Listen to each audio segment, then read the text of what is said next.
জাহান্নামের দিকে নিয়ে যাও। ও আল্লাহর বান্দারা, সূর্যের গরম সইতে পারি না, জাহান্নামের আগুনের গরম কেমনে সহ্য করবা? কিয়ামতের দিন ভয়ঙ্কর অবস্থা হবে, আমার উম্মতের কি উপায় হবে এই চিন্তায় কান্না করি। ঈসা নবী কাঁদছেন নিজের জন্য, মুসা নবী কাঁদবেন নিজের জন্য, ইব্রাহিম নবী কাঁদবেন নিজের জন্য, উম্মতের কথা মনেই করবেন না। আর আমি আখিরি নবী সিজদায় পড়ে কাঁদবো, একবারও আমার কথা বলবো না।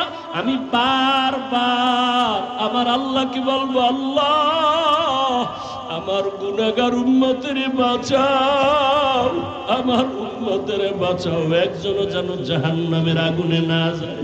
আমার উম্মত যদি জাহান্নামের আগুনে যায়, আমি জান্নাতে যাব না।